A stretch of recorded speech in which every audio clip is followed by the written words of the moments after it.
네, 지난 41년간 의혹으로만 존재하거나 제대로 규명되지 못했던 5.18 민주화 운동의 아픈 진실이 윤곽을 드러내고 있습니다. 5.18 진상규명조사위원회는 조사 착수 1주년 기자간담회를 통해서 민간인 학살과 실종 사건 등에 대한 의미 있는 진술을 공개했는데요. 저희가 먼저 순서 이어가기 전에 그 목소리를 직접 들어보겠습니다. 네, 그래서 우리가 저기서 정보를 푸니까 그러시는데 이제 벌써 충실을 갖고 보니까 저기서 가니까는 느낌을 알고 그냥 바로 물러나갔어. 뒤로 온몸이 물러난 거야. 근데 그것이 오히려 그 사건의 발달에서 허정을 지을 그렇게 내가 장학차 있는 애를 내가 저를 했네. 왜냐면 내가 장학차를 학교 때 제가 일주일에 있었으니까 목을 겨냥을 하는 거예요? 아니면 두께, 머리를 겨냥? 목을 겨냥해요. 네. 원래는 목을 겨냥해야 돼. 그 버스 안에 들어가면 이거 통로가 있다니까. 이거 양쪽 여기다 있고, 양쪽으로 있고. 그림 안 해요. 버스. 그래, 이래 들어가니까 아마 그 이야기는 쭉 아마 누워 있어. 그럼 뭐, 몇십 분 두고 일어서 그랬대. 일어서면서 뭐 처음에 살려주세요. 계속 뭐 형제, 그래서 일본이고 뭐, 완전히 막, 피곤복이. 야, 한 명 살았다 하고 오히려 내려오는데 몇몇 여자들이 딱 걸어왔습니다. 애씨, 수화치기 어디 데리고 내려온 얘기. 수화치기 물이지 왜 데리고 내려왔어.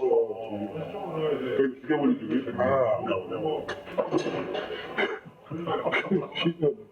야, 이게 알고 가실 것 같아. 네, 5.18 당시 공수부대원의 증언을 함께 듣고 오셨습니다. 조사 개시 1주년을 맞이한 5.18 진상규명조사위원회 중간조사 결과가 의미하는 부호가 무엇인지, 또 향후 조사에 대한 기대와 또 바람까지 오늘 화상 연결해서 알아보겠습니다. 정동연 5.18 기념재단 이사장과 연결되어 있습니다. 어서 오세요. 안녕하세요. 네, 반갑습니다. 이사장님 취임이 이제 어제 공식적으로 취임하셨다는 말씀도 들었는데 일단 먼저 축하드린다는 말씀을 드리고요. 예. 예. 고맙습니다. 예. 그 진상조사위원회가 지금 1년 맞아서 어제 기자간담회를 가지지 않았습니까? 일단 어떻게 평가를 하시는지 먼저 짧게 소회를 듣고 싶네요. 예. 1997년 4월 17일에 대법원 확정 판결 이후 지금까지 24년이 지나도록 단 한마디의 사과도 없습니다. 조사 과정에서 5.18 피해자들은 아직도 통하는 세월을 보내고 있다 하는 것을 느낄 수 있었습니다. 예. 5.18 진상규명특별법에는 진상규명조사의 목적이 진실에 기초해서 국민 통합을 달성하기 위함이라고 명시되어 있습니다. 그리고 5.18 민주화운동 진상조사위원회가 조사에 착수한 지 1년을 맞아 이제 어제 서울 진상규명회 사무실에서 기자회견을 가졌습니다. 국민과 함께하는 조사, 피해자 중심주의, 법률과 국제규범을 준수하는 조사라는 3대 원칙을 바탕으로 가해자와 피해자, 사회 공동체가 반복과 갈등, 폄훼와 왜곡을 극복하고 대화할 수 있는 계기를 마련할 수 있을 것으로 생각합니다. 네, 이사장님 혹시 어제 그 조사 내용에 대해서 유가족 반응도 만나보신 게 있습니까? 어떻습니까? 예, 결론적으로는 신군부의 발표가 전부 거짓이고 왜곡된 사실이었다는 것이 점차 드러나서 위원회가 이번에 증언을 확보해 발표했지만은 우리는 진즉부터 계엄군이 시민을 향해 M60 기관총과 M1 소총을 이용해서 시민들을 사살한 것을 너무나도 잘 알고 있습니다. 고속도로를 지나가던 신혼부부를 태운 차량을 계엄군이 저격 사살했다는 끔찍한 만행이 밝혀진 것은 저희들도 처음 들었습니다. 제3공수여단의 경우 광주역과 광주교도소의 감시탑 및 건물 옥상에 M60 기관총을 설치하고 M1 소총의 조준경을 부착해서 시민을 살상했다는 진술을 확보를 했습니다. 우리는 광주 5.18이 우연하게 어떤 그 자극적인 행위에 의해서 발생했다고 그렇게 얘기를 했는데 실제로 보면 M1에다가 이렇게 조준경을 부착해서 쏘았다는 것은 저격병의 총알을 결코 벗어날 수 없는 목적한 사람을 반드시 살상할 수 있는 그런 경우입니다. 그런데 그런 무장을 하고 있었다는 사실이 금남로 주요 건물 옥상에서 발견이 했다는 사실들이 밝혀졌고, 그래서 그때 당시에 군부가 발표한 것들은 완전한 날조였다, 그런 생각을 합니다. 네, 이번 조사위를 통해서 처음으로 드러난 사실들 하나하나씩 짚어주셨습니다. 그 의미에 대해서도 말씀을 해주셨는데 네. 1980년에 신군부가 5.18 당시 그 광주역 그리고 광주 교도소 일대에서 발생했던 총상 사망자들의 사망 원인을 두고서는 칼빈총 총상으로 분류를 했지 않습니까? 이게 군부에 의한 게 아니라 시민군에 의한 사망이었다, 이런 주장이었는데 이번 진술이 그 해당 의혹에 대해서 진실 규명하는 실마리를 제공할 수 있을까요? 예, 당연하죠. 왜냐하면 어떻게든지 이 군부 정권은 자기들 잘못을 줄이려고 했기 때문에 시민들 간에 오인 사격으로 죽을 수도 있었던 가능성은 있겠죠. 그런데 이제 확실하게 M1 소총의 조준경을 착용해가지고 사격을 했다는 것은 사전에 준비됐다는 얘기고, 그것은 정권이 얘기한 대로 우연하게 발생된 것이 아니다. 예. 그리고 가빈총이 아니다는 것도 이제 밝혀져서 그동안에 군부가 했던 거짓말들이 속속 드러났다, 그렇게 생각할 수 있겠습니다. 예. 특히 조사위가 이런 의미 있는 진술들을 확보할 수 있었던 배경으로 계엄군 출신 인사들을 어떤 저인망식으로 조사했다, 그 때문이라는 평가도 나오는데 조사 방식에 대해서 어떻게 평가를 하시는지요?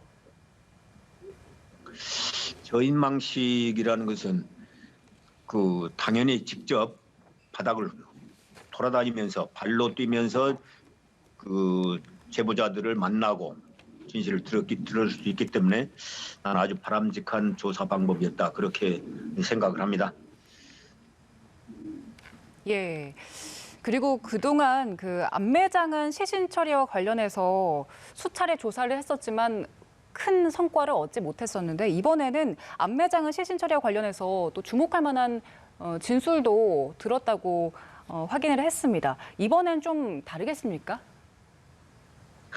이번에는 조금 더 구체적인 사항들이 나왔기 때문에 그런 구체적인 현실에 접해가지고 조사를 해 나간다고 하면 과거에 결국은 찾지 못했던 시신들, 이러한 사건들이 조금 더 명확하게 드러나게 될 것이고, 이제 구체적인 숫자들이 나왔습니다. 그리고 특히 이제 저희들이 주목하고 있는 것은 준안마을과 지원동 일원에서도 그동안 알려진 마이크로버스 및 앰뷸런스 사격 피격 사건 외에도 또 다른 승합차와 앰뷸런스 등 최소 5대의 차량을 피격했다는 증언을 확보를 했습니다.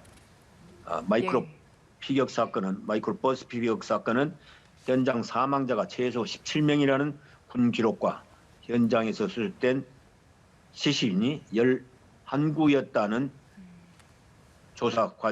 조사가 서로 말이 6구 시체가 지금 드러나지 않고 있습니다. 이런 조사 과정에서 이 6구가 어떻게 처리됐는지 이것도 저희들은 관심 대상이 되어 있습니다. 예.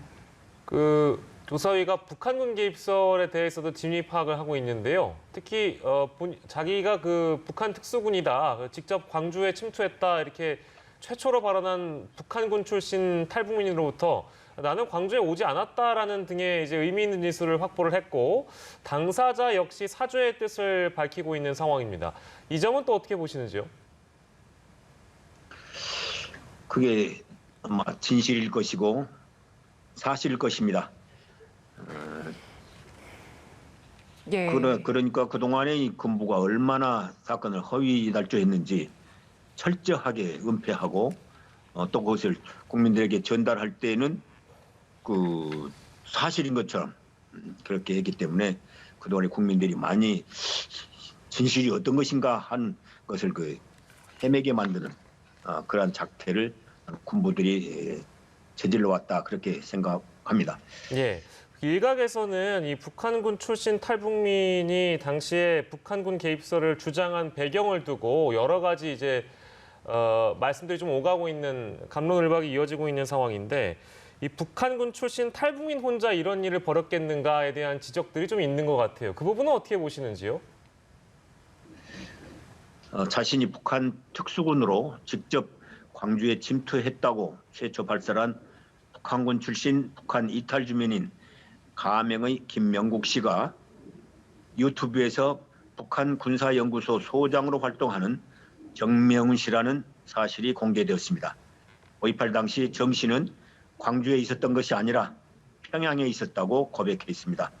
그리고 주워들인 얘기들을 말하다 보니까 과장되고 증폭돼서 5.18 북한군 침투설이 극우 보수 세력에 의해서 퍼져나갔고 이를 믿는 일베 등과 같은 잘못된 집단이 아직까지도 이용을 하고 있습니다. 정명훈 씨는 물론 당시 계엄군에 참가했지만 과거를 참회하면 국립 5.18 민주묘지 방문은 물론 유족들과 만나서 용서를 빌고 화합할 수 있는 자리를 마련할 것입니다. 예. 그리고 계엄군들의 양심 선언도 이어지고 있습니다. 지금 조사위에 따르면 저격수로 배치돼서 시위대를 조준사격한 병사가 그 피해자들의 유족을 만나서 사죄를 하겠다 이런 뜻을 전해오기도 했는데 이런 용서 그리고 화해 움직임에 대해서는 어떻게 평가를 하십니까? 저희들은 당연히 높이 평가하고 그러한 진실한 마음으로 엎드려 사죄를 한다면 당연히 용서를 해야 된다고 보고 있고 유족들에게도 저희들의 뜻을 충분히 전달해서 그런 것이 서로 양해하는 그런 자리가 되도록 최대한 노력을 하겠습니다. 7공수 여단 소속이었던 A 씨가 1980년 5월 23일 박 씨에게 총을 쐈다고 고백하였습니다. 당시 광주 외곽 차단 작전에 나선 A 씨는 전남 화순으로 넘어가는 길목인 이곳 저수지 인근을 지나가던 박 씨 등 남성 2명에게 총격을 가했습니다. 군인들에게 감회장됐던 박 씨는 이후 가족들이 겨우 찾아 고향에 안장됐다가 5.18 민주묘지로 옮겨졌고 뒤늦게나마 A 씨는 유족들에게 용서를 구했습니다. 예. 40년 동안 죄책감이 시달렸던 A 씨는 뒤늦게나마 용서를 구할 수 있어서 다행이다는 말을 남겼습니다. 예. 앞으로도 A 씨 고백과 비슷한 사례가 다수 나올 것으로 예상하고 있습니다. 그리고 당시 작전에 동원된 계엄군들이 조금이라도 참여하는 마음으로 증언해주면 우리 5.18 당사자와 희생자 유족들은 마음을 열고 받아들이며 용서할 것입니다. 예, 알겠습니다. 지난해 5월 조사 활동을 시작한 5.18 진상규명조사위원회가 지난 1년간 숨가쁘게 달려왔는데요. 앞으로도 2천여 명 이상의 증언 확보를 목표로 조사를 계속 이어갈 계획이고 또 신군부 핵심 관계자에 대한 소환 조사도 준비 중인데요. 조사위에 남은 과제나 혹은 바람이 있다면 이사장님께서 한 말씀 해주시죠. 조사위는 현재 관련 의혹 확인을 위해서 총 1만여 건에 달하고 70만 쪽이 넘는 자료를 검토를 하고 있습니다. 전일 빌딩 등 124개 기관 및 사건 현장을 방문 조사했고 1980년 당시 광주에 투입된 2만 350명의 계엄군 중 200여 명의 증언을 확보했고 향후 당시 계엄군의 10%에 해당하는 2천여 명 이상의 증언을 확보할 방침입니다. 특히 전두환과 노태우 등 최고 책임자를 소환 조사해야 한다고 생각합니다. 전두환은 여전히 발뺌하고 있고 노태우는 의식은 있지만 투병 중 상태입니다. 당시 특정사령관 정호용은 스스로 조사를 받겠다고 한 만큼 정호용을 필두로 신군부 핵심 관계자 37명에 대해서도 본격적인 면담 조사에 들어갈 것입니다. 지역역수로 배치된 시위대를 조준 사격한 병사가 피해자 유가족을 만나 진실을 고백하고 사죄하겠다는 뜻을 전해오는 사례가 점차 늘어나고 있습니다. 앞으로 가해자와 피해자, 사회 공동체가 반목과 갈등, 폄훼와 왜곡을 극복하고 대화합할 수 있는 계기가 마련될 수 있도록 끝까지 최선을 다하겠습니다. 네, 그 말씀까지 저희가 듣고요. 오늘 말씀은 여기까지 듣도록 하겠습니다. 이사장님 고맙습니다. 수고하셨습니다. 네, 정동연 5.18 기념재단 이사장과 말씀 나눠봤습니다.